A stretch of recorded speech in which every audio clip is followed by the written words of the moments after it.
सुबह उठने में आलस आता है, पढ़ने बैठो तो नींद आती है। इतनी ठंड में पढ़ नहीं सकते, कल से पक्का उठ जाऊंगा यार। तुमने कभी अपनी माँ बाप से पूछा है कि वो इतने जल्दी कैसे उठ जाते हैं सुबह 5 बजे से? कभी आपने पूछा है अपने पापा से कि नाइट शिफ्ट के बाद आने के बाद भी उनको ठंड नहीं लगा है? कभी पूछा है अपनी माँ को कि रसोई की जल्दीबाज में अपनी उंगलियां कितनी बार जली हुई है, कि ये सोचकर कि खाना जल्दी लेट हो गया तो बस स्टैंड में बस चला जाएगा और नेक्स्ट बस के इंतज़ार में समय भी चला जाएगा। पर आप क्या सोचते हो कि थोड़ा सा सो लूँ ताकि एग्जाम का टेंशन कम हो जाए। तुम एग्जाम के टेंशन से सो रहे हो, पर तुम्हारी पापा तुम्हारी फ्यूचर की टेंशन में पूरा दिन भर जागते रहते हैं। तुम किताब को सामने रखकर कोई दूसरे ख्वाब में व्यस्त रहते हो, पर तुम्हारे सामने तुम्हारी मम्मी बैठकर तुम्हें देखकर अगले साल के कोचिंग के लिए सोच रही है। दूसरी तरफ तुम्हारी अगले महीने के वीकेंड के बाद दोस्तों के साथ खुशी मनाने के सोच रहे हो। वहाँ पर तुम्हारे पापा अगले महीने की कोचिंग के फीस कैसे भरे वो सोच रहे हैं। अगले टाइम जब तुम्हारे पापा तुम्हें ट्यूशन का फीस दे रहे हैं, उनको पूछना कि उनके खर्च के लिए उनके पास पैसा बच रहे हैं कि नहीं। किताब तुम्हारे सामने होता है, पर तुम फ्यूचर और पास्ट के दुनिया में खोए रहते हो, क्योंकि तुम इसलिए पढ़ रहे हो कि तुमको हर कोई बोलता है पढ़ो पढ़ो पढ़ो, और बार बार पढ़ो पढ़ो पढ़ो ये सुनकर तुम पढ़ने लगते हो। पर तुम ये नहीं सोचते हो कि मैं क्यों पढ़ रहा हूँ, मुझे क्यों पढ़ना है, क्यों पढ़ रहे हो तुम? ये अपने आप को पूछो। ये छोड़ो, ये तो सवाल आपके दिमाग में कभी आया ही नहीं है। ये क्या है भाई? किससे बचने की कोशिश कर रहे हो? किससे धोखा दे रहे हो? अपने आप से, या अपने माता पिता से, या अपने टीचर से? अरे यार, तुम बहुत भोले हो। तुमको ये पता नहीं है कि तुम अपने आप को धोखा दे रहे हो। क्यों अपने आप को 20 लाख वाली थर की फर्जी सपने दिखा रहे हो? कोई बंगला और नौकरी नहीं मिलने वाला है ऐसी फर्जी पढ़ाई से। जो तुम दिन के 100 बार फेसबुक और व्हाट्सएप के चक्कर लगा रहे हो ना, उससे कई ज़्यादा बार तुम्हारे माता पिता तुम्हारे सपने के बारे में सोचते हैं, तुम्हारे फ्यूचर के बारे में सोचते हैं। उनके बारे में तो थोड़ा सोचो।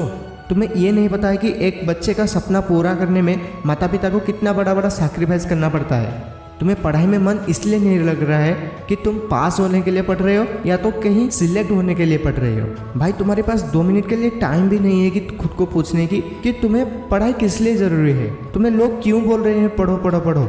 मैं जानता हूँ तुमको पढ़ाई बहुत हार्ड लगती है, क्योंकि व्हाट्सअप, इंस्टाग्राम, फेसबुक, यूट्यूब ये सब आपको बहुत आसान लगती है। तुमको सोना बहुत ईजी लगता है, बिस्तर पे बैठकर तुम्हें मोबाइल चलाने के लिए बहुत अच्छा लगता है। अरे भाई, तो अपनी मम्मी पापा को बता दो कि वो बिस्तर पर सोकर अपनी जॉब करे। अपनी मम्मी से बता दो वो अपने बिस्तर पर लेटकर खाना आपके लिए बनाए। ये नहीं हो सकता है ना? तो आप कैसे बिस्तर पर लेटकर अपने आप को धोखा दे रहे हो? जब तुम्हारी मम्मी पापा बिस्तर पर लेटकर खाना नहीं बना सकते, बिस्तर पर लेटकर जॉब नहीं कर सकते, तो तुम कैसे कर लेते हो? तो तुम क्या जादू मंत्र चला लोगे बिस्तर पर लेट करके? 1 घंटे के बाद पढ़ लूँगा, शाम को पढ़ लूँगा, कल से पढ़ाई स्टार्ट करूँगा, 1 महीने के बाद पढ़ाई स्टार्ट करूँगा, ठंड कम होगी तब पढ़ लूँगा, बरसात कम होगी तब पढ़ लूँगा, गर्मी कम होगी तब पढ़ लूँगा, दोस्त के नोट मिलेंगे तब से पढ़ा स्टार्ट करूँगा, एग्जाम के 1 हफ्ते पहले सारे इंपोर्टेंट्स को पढ़ लूँगा। एग्जाम पास होने से मुझे कोई नहीं रोक पाएगा। अरे ओ भाई, ना तेरा काल आएगा, ना तेरा टाइम टेबल 2 दिन से ज़्यादा चल पाएगा। मैं तुम्हें एक बात बता दूं, जिंदगी एक दिन में नहीं खत्म होती, पर एक एक छोटे छोटे गलत एक्शन लेने से जिंदगी एक दिन जरूर खत्म हो जाती है। जैसे एक एक बूंद से समंदर होती है, वैसे एक एक गंदी आदत से लाइफ पूरी बर्बाद हो जाती है। अभी इस वक्त इस बात को आप समझ नहीं पाते हो, तो एक दिन आपको ये जरूर समझ आएगी। लेकिन मेरे ये बात जरूर याद रखना, जब तक आप ये बात समझने लगोगे ना, तब तक समय हाथ से निकल चुका होगा, और उसके बाद ये बात को समझने की तुम्हें कोई भी फायदा नहीं मिलेगा।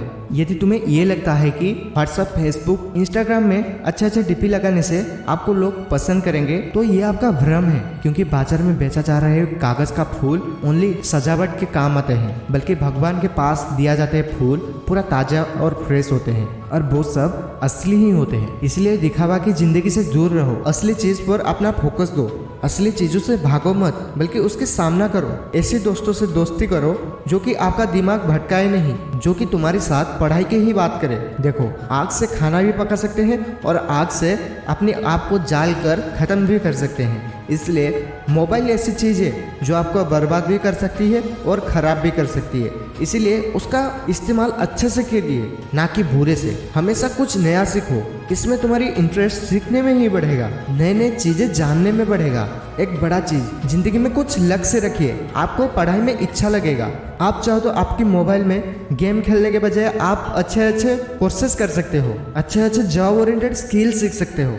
तुम्हारी पढ़ाई में मन इसलिए नहीं लग रहा है कि तुम्हारे जीवन का कोई भी मोटिव नहीं है, कोई गोल नहीं है। इसलिए तुम अपनी ज़िंदगी में एक गोल बनाओ और उसके ऊपर बार बार अपनी काम करो, क्योंकि कोई भी चीज़ आसानी से नहीं मिलती। जो आसानी से मिलती है उसकी कोई कद्र नहीं होती। इसलिए वीडियो से जाने से पहले मैं आपको ये एक बात ज़रूर बताना चाहूँगा कि कर दिखाओ कुछ ऐसा जो दुनिया करना चाहे आपके जैसा। आपको वीडियो अच्छा लगा है तो वीडियो को लाइक कर देना और चैनल पर नए हो तो सब्सक्राइब कर देना। जय हिंद, वंदे मातरम।